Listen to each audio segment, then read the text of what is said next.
Welcome back, IG followers. Let's try this one more time.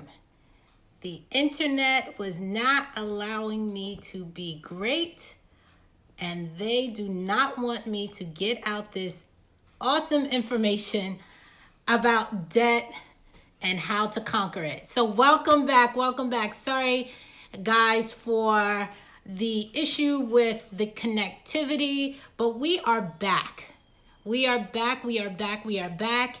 And as I mentioned before, today's topic, we are going to speak about debt, the debt avalanche, as well as the debt snowball method. And for those of you who are just now joining, I am going to be speaking about the two methods, the two strategies in order to pay down your debt.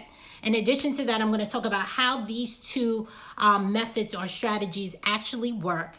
And in addition to that, I'm going to provide you with the pros and cons to both, because when paying down debt, the ultimate goal is financial freedom. However, I want to provide you with the best information that will suit you at your specific need. So again, for those of you who are joining again, my name is Keishan Rowe. As I'm an accountant by profession, as well as a certified financial educator.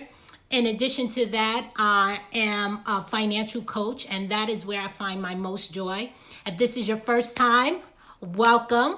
If this is your second, third time, or your 10th time, thank you for joining and welcome back. So again, paying off your debt is no easy task. We realize it. It's not an easy task, and sometimes it puts us in a position where we can become frustrated because we don't see any light at the end of the tunnel, right?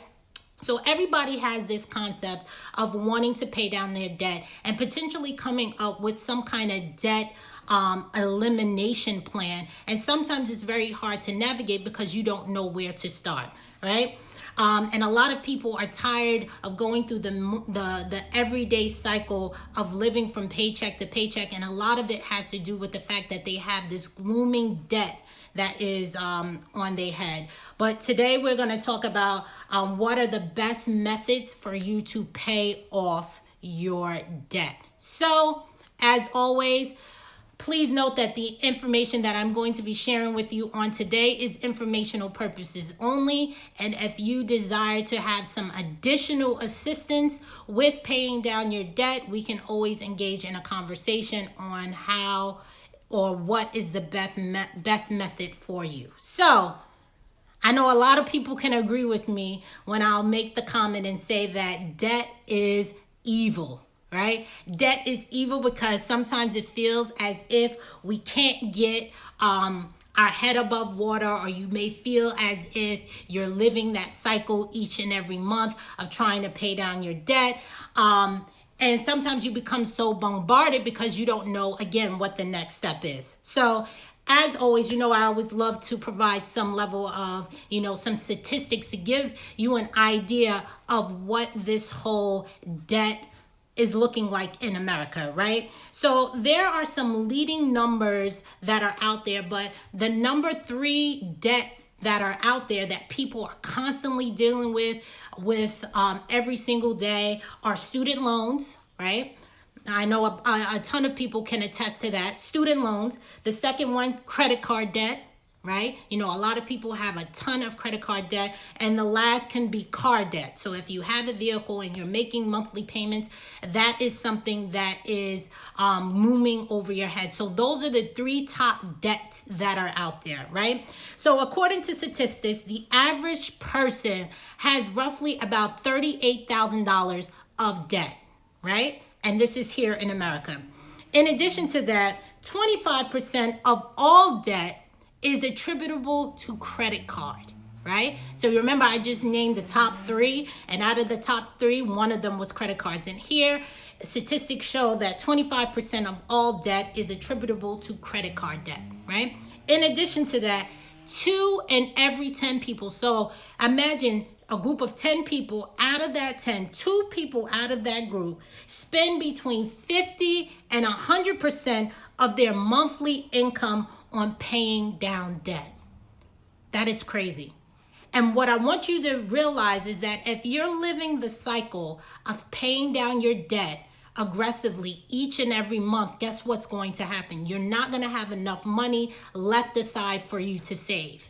And I always stress the importance of having between 3 to 6 months. And right now I'm really pushing my clients to have at least 6 months of income saved related to expenses. In the event that something happens, you have this emergency account with 6 months of expenses saved up, money for expenses. And this is something extremely important because, again, we see here that 50 to 100% of your income is used specifically for paying down debt, right?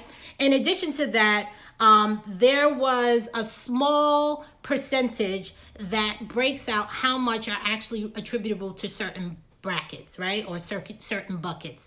So 15% of individuals are spending their debt or spending money on dining and lifestyles, right? So right now with COVID-19, a lot of people aren't going out. A lot of people are staying home, but a lot of people are still ordering out. 15% of that is going towards your dining.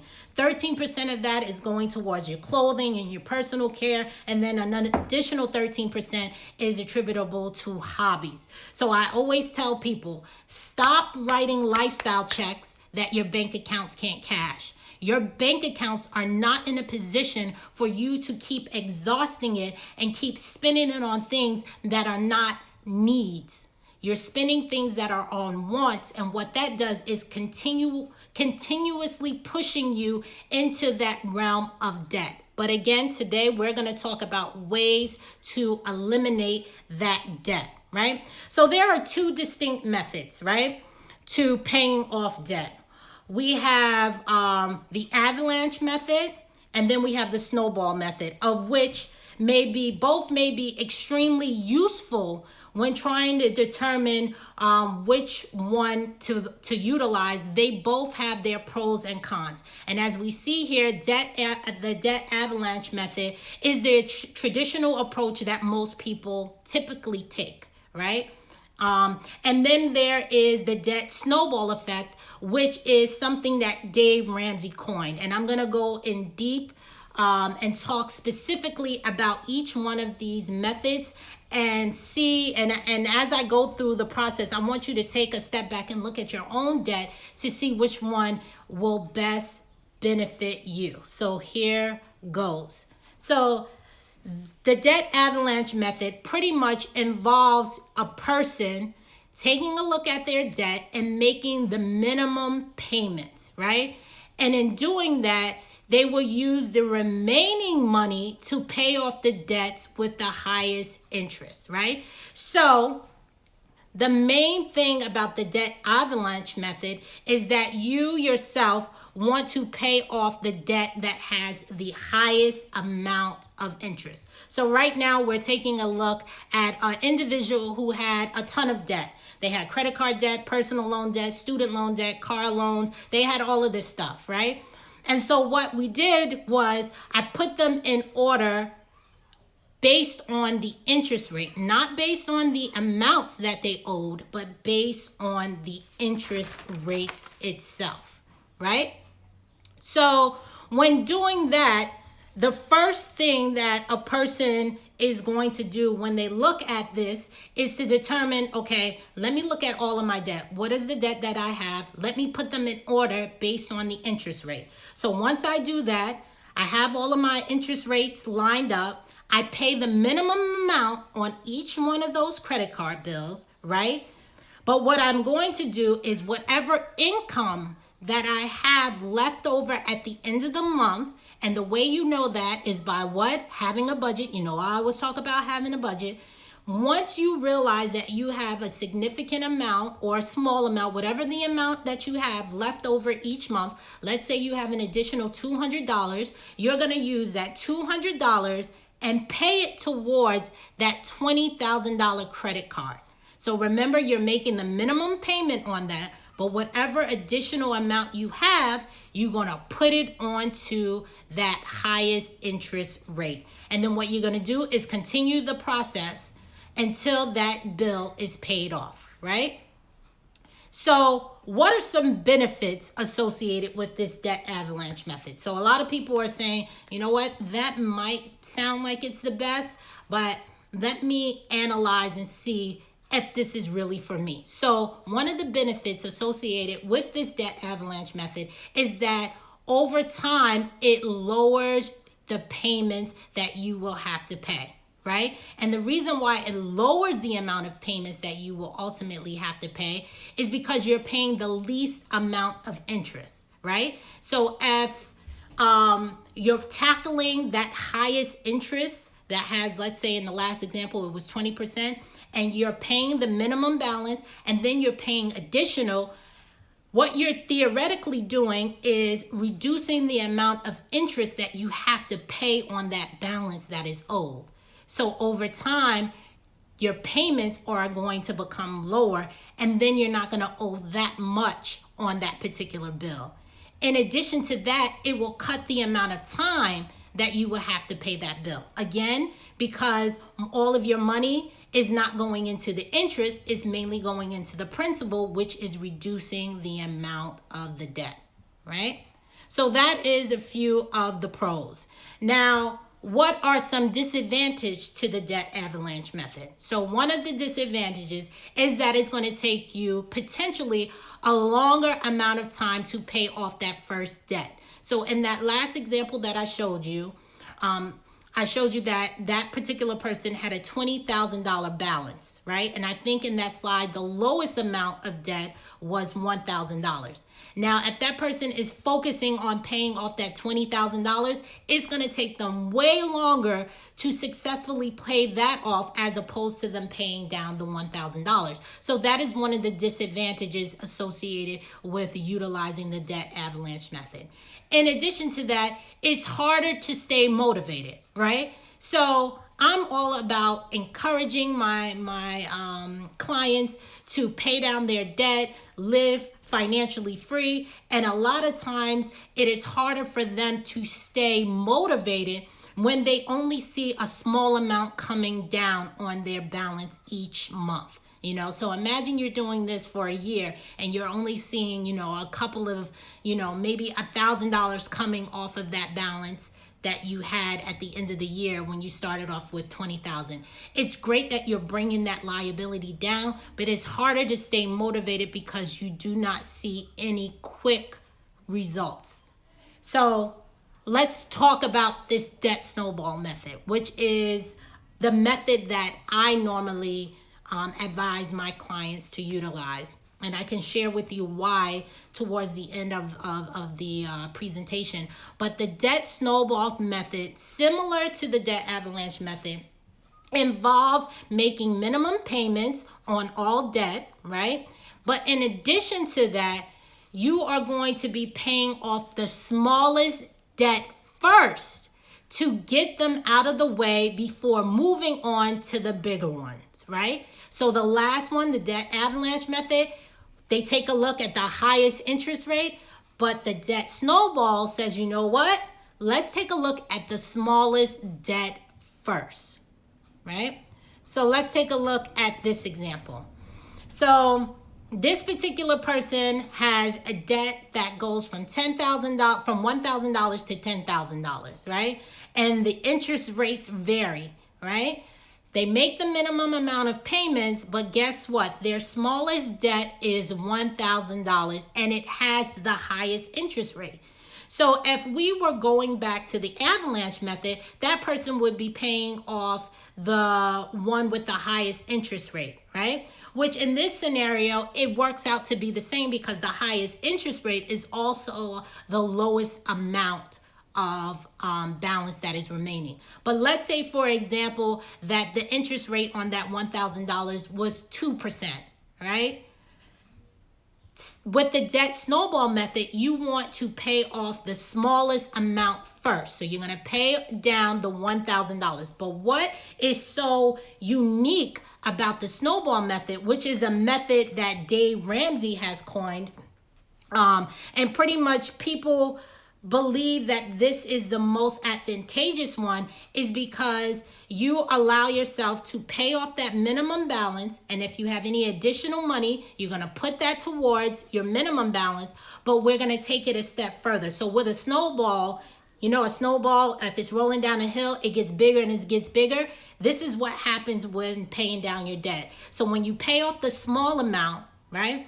Let's say you successfully pay that off. You make the minimum payments, which is $25. But in addition to that, you put another $100 on there based on the amount that you have left over each month. So now you're paying $125 on your debt. Once you successfully pay off that $1,000, you're going to use that $125 that you were using to pay down that $1,000. And guess what? You're tacking it on to the next debt on your chart, which is going to be the next smallest one, which is the $3,000, right? So does that make sense? You're going to take the $125 from your old balance or your old bill because you successfully paid that off. You're going to use that $125 and you're going to tack it on to the $75 for the next bill. So guess what? That's $200 that you're paying off each month. And you continue that each and every month when it comes to this whole debt snowball. And that's why it's different than the avalanche method, right? So what are some benefits associated with the snowball method, right? So one of the benefits is you have the opportunity to pay off the smallest debt quicker, right? And with my clients, the joy that they have when they have successfully paid off one debt that they have, because what I do is I take all of their information, put it in order, and when they're able to pay off that one debt, they are so motivated and dedicated to continue in the process. So it gives them the opportunity to develop the momentum because they are paying it off and they have successfully paid it off. And then the momentum continues to build because they're so motivated that they're actually doing it, right? And one of the main reasons also why I believe that this is so important is because getting into debt has everything to do with your behavior, right? And with the avalanche method, it's based on pure mathematics, right? So you put it in the highest order based on your interest and you pay it off. Mathematically, that makes sense for some people. But with the whole debt snowball effect, because getting in debt is more of a behavioral standpoint, right? Feeding into the whole debt snowball effect allows an individual to continue to feed their emotions now and giving them, as I mentioned, the momentum that they can continue to go on because they're doing a great job. So that is something that I really want you to take into consideration, that when tackling your debt, it has everything to do with your behavior and it has everything to do with the way that you manage things. And I tell people all the time, when tackling your debt, when building wealth, 80% of that has to do with your behavior and 20% has to do with your knowledge. Because I can give, like what I'm showing you right now is very practical in nature. For some people, they may say it's very basic, right? But what is going to take you from the level of being, taking that education and actually applying it, actually executing it, and actually living it out and paying down that debt is your behavior, right? So these are some great things that I am showing to you right now as far as you paying down your debt. But remember, a lot of this has to do with your behavior. So, excuse me. So those are some of the benefits. So let's talk about what are some of the disadvantages to the snowball method. So one of the disadvantages is that the smallest debt can potentially have the smallest amount of interest, which means that, excuse me, which means that over time, you might be paying more money on the other debts because you're focusing on paying down the smaller one. And let's say a higher balance that you have could potentially be $5,000 and that interest rate could be 30%. you're so focused on paying down the small one that you might be accumulating more money in the background with the other one, right? So that's one of the disadvantages associated with Debt Snowball. In addition to that, it's going to take you longer to pay down the overall debt. So all of the debt that you have, it may potentially take you longer to pay them all off, right? So those are some of the benefits as well as the disadvantages for both the Debt Avalanche and the Debt Snowball method. But at the end of the day, the most important thing is that you are in the position to pay down your debt, right? So whatever method you decide to use, whether it's the Avalanche or the Snowball method, the first thing that you need to take into consideration is that you need to develop a plan to repay. So whichever method you decide to use, you need to develop that plan. Now, it's not just about developing, it's about executing that, because you can put everything into play, right? It's like playing double dutch, right? The rope is going, but I don't know if I should jump in. Yeah, I don't know if I should execute it now. This is the time for you to execute it, right? Especially now, you might not have that much debt because you're spending a lot of your time at home. You may not have that much debt, but again, some people are emotional shoppers. So that during this time, they may have accumulated a ton of debt. But the good thing about it is you have the opportunity to stop it and change it, right? So the first thing, develop. The next thing you're going to do is execute that. And then the third thing, whichever method you decide to use, whichever strategy you're going to use, stay motivated, right? I want you to stay motivated throughout the process.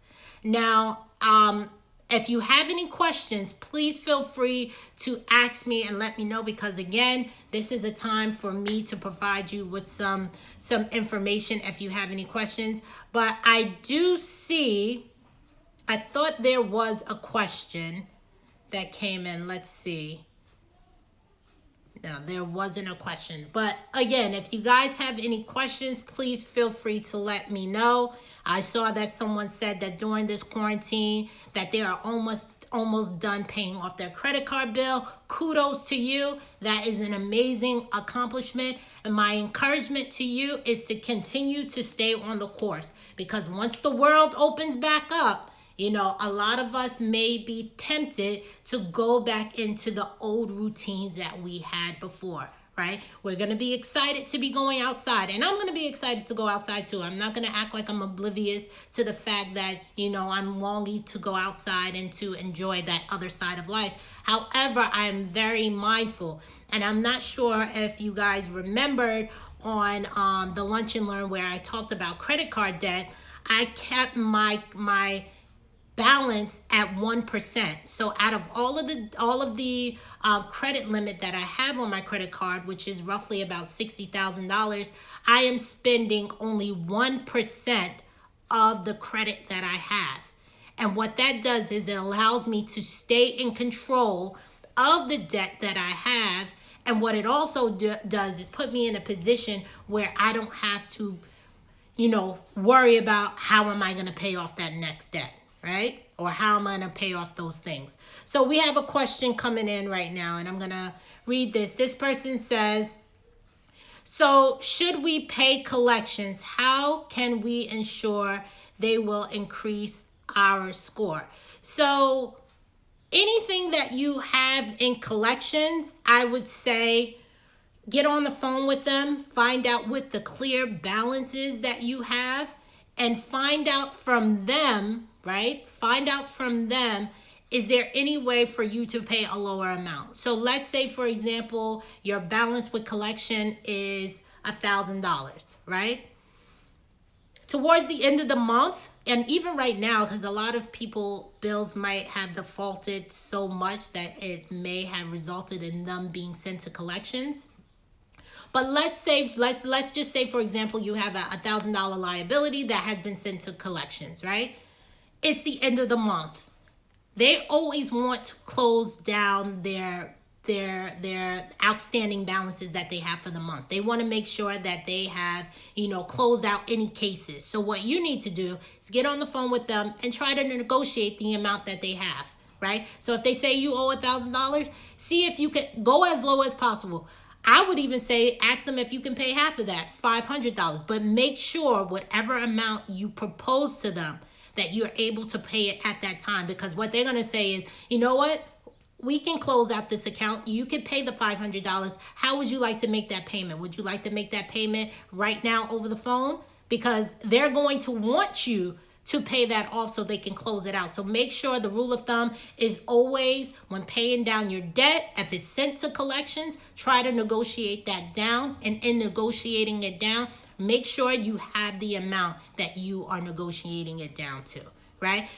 When you guys have any questions, please put it in the question box, because it's easier for me to read it as opposed to scrolling through the comments. But I see someone says, what are your thoughts on taking out a loan to consolidate multiple debts? So taking out loans to pay down additional debt, there's like a catch-22 when it comes with that. So if you have multiple debts and you're trying to consolidate everything, right? Depending on the interest rate, it may be advantageous for you to potentially get a loan to pay down that debt. But I think with anything, you have to come up with a clear plan. So let's say you have 3 debts out there and they all have all of these fluctuating interest rates. Make sure whatever interest rate that you do have, when you decide to consolidate them and get this other loan, just make sure that that particular loan is beneficial for your overall success. So if your highest interest rate on one of those credit cards is 12%, and you're consolidating and you're having 12%, to me, it makes no sense, right? You just probably need to come up with a plan to aggressively pay down each one, and you might save yourself the heartache in the long run. One of the advantages, though, is that everything is all together and you're just making one payment. So again,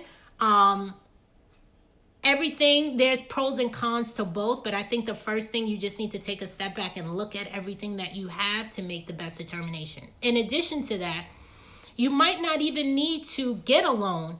You could potentially look into getting a credit card where you can transfer the balance onto, and then that credit card interest can be 0. So most of the time when I advise my clients to transfer a balance that they have that is really high from one credit card to another credit card, it's because that credit card has a 0% interest rate. Now, when advising them to do that, I always create a plan for them so that they can pay off that debt within the amount of time that they have that 0% interest rate. Because it makes no sense that you take a balance of $5,000, transfer it onto an interest-free credit card, the full amount of $5,000, and then you're not even successfully paying off that $5,000 within that time frame. So for me, you always want to, before you make any decisions, you want to look at the facts, make sure that you can successfully pay that off within the amount of time that they're saying you'll have the 0% interest rate. Because again, you're saving more money because you're not putting all of that additional money into interest. So you want to make sure that you take advantage of that. So there is another question. I just answered that one, which was your thoughts about the whole loan to consolidate multiple loans. The other question is, after you take the lower amount, how will you ensure your score will increase? So for your credit score is not going to miraculously jump overnight, right? So you're not going to pay down on your debt today and see your credit score increase tomorrow, right? The plan is to continuously paying down those debts in full and over time. And over time doesn't necessarily mean 4, 5, 6 months. It could be in effect, the second, the third, or even the first month after you paying that all off. But the The main thing that you want to take into consideration is paying it off in full. Now, your credit score consists of multiple things. So paying down your debt is one of the criterias of increasing your score. But in addition to that, you want to ensure that you are, have a credit utilization that's under 10%, right? I always tell my clients under 10%. The rule of thumb with with research and coming out with the certain percentages, 30% of your credit score consists of you having a utilization under 30%. So if you have successfully paid off one credit card in its entirety, right, which is good, kudos to you, but your credit utilization is 50%, you're still over the 30% that they're saying you need in order to have a good credit score.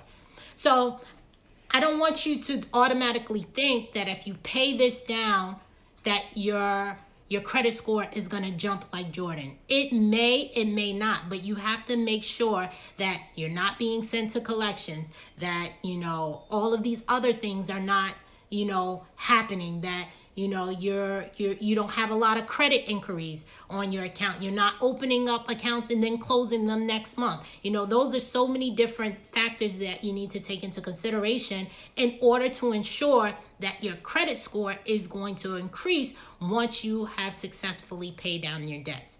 Now, if this is your first time joining the live or you are not aware of it, I actually have a lunch and learn that I talked about how I successfully receive over a 800 credit score. So you can check that out, and I lay down the tips and all of the steps as to how I was successfully able to accomplish that. So let's see, is there another question? Okay, somebody said thank you. This has given them the ability to rethink the way they pay down their debts. And that's what it's all about. I think a lot of times we want to be successful in paying down our debts. And a lot of times people are accumulating this debt because of multiple reasons. Not everyone is in debt because they are a shopaholic, right? A lot of times people are in debt because they actually need it to survive because they're not making enough money. But the amazing thing about it is that you are in a position, once taking these methods into play, you can come up with a plan. And for me, it's so important for people to realize that in order for you to successfully pay down your debt, you have to come up with some kind of plan. So if you are in a position right now that you are unsure on how to develop this whole thing that I talk about of a debt repayment plan, or you may be saying, you know what, I came up with the debt repayment plan, but I don't know how to execute it, right? Or I executed it, but I don't know how to stay motivated. It's like I pay down my bills successfully each month, and then I am accumulating more debt in the back end. And then in addition to that, there's sometimes where I'm not paying the minimum balance at all. If you feel that you are in that particular situation, let us take the time to work together, right? Now, normally when I sit down with my clients and I walk them through the necessary steps in order to pay down their debt, an hour consultation with me is roughly about $200, right? So I sit down and I go over all of their debt or whatever question they may have at the time. And that right there is roughly about $200 value, because I sit down and I look at everything and I create the best debt repayment plan for them. But if you are someone who is looking to actually pay down their debt, come up with a plan that is going to work, a plan that is going to allow them to be accountable to someone, and in addition to that, come up with a savings plan, then I am offering my service for $127. And if you are interested, please feel free to email me at declarefinancialfreedom@gmail.com so that we can work together and pay down this debt. Now, I am a big component of paying down debt, but I also believe that you could pay down debt and save simultaneously, right? Because I don't want you to get to a point where you're so fixated with paying down your debt and then you don't have any money saved up. Because God forbid you lose your job and you're no longer working anymore, right? And if you're no longer working anymore, guess what's going to happen? You're going to have to go back to using your credit cards, right? So it kind of defeats the purpose that you have successfully paid down your credit cards, but now you have to use back the credit cards because you have no savings. So what I love to do is create a plan for my clients, and all of my clients that I have successfully put them in a position based on this debt repayment plan to have them pay down their debt and also come up with a goal to save as well, right? So this is something that I want you to take into consideration. If this is something that you definitely want to do, paying down debt is extremely important in this day and age. But in addition to that, saving for a rainy day is equally important, right? So again, I love, as always, having the opportunity to come to you and share certain insight. And on today, I was able to provide you with some valuable information on creating a method or adopting a method that is beneficial for you and your particular situation. Now, you can use the Debt Avalanche method, or you can use the Snowball method, or in some instances with my clients, I actually use a hybrid method. Whatever method you decide to use in 2020, the biggest takeaway is to execute it. Well, first, to plan it out, execute it, and stay motivated. You are able to do it. And if you pay off the smallest one first, it will give you the opportunity to build that momentum and continue with the process. But again, I am a resource to you. And if you yourself are looking to take your debt elimination to the next level and your savings, reach out to me. Again, my information is declarefinancialfreedom@gmail.com. And as always, thank you so much for taking the time to join the live. I hope that you found this information to be, beneficial for you. And again, thank you so much for joining. Have an amazing day. Stay focused, stay motivated. I know there's a lot of things going on right now, but just continue to stay motivated, stay encouraged, and remember that your life as a Black person does matter, right? I always talk about our finances matter, but I also want to highlight that your life as a Black person in this day and age matter. So be encouraged. God bless you. And again, if you have any questions, hit me up, slide in my DMs, all right? Take care. Bye.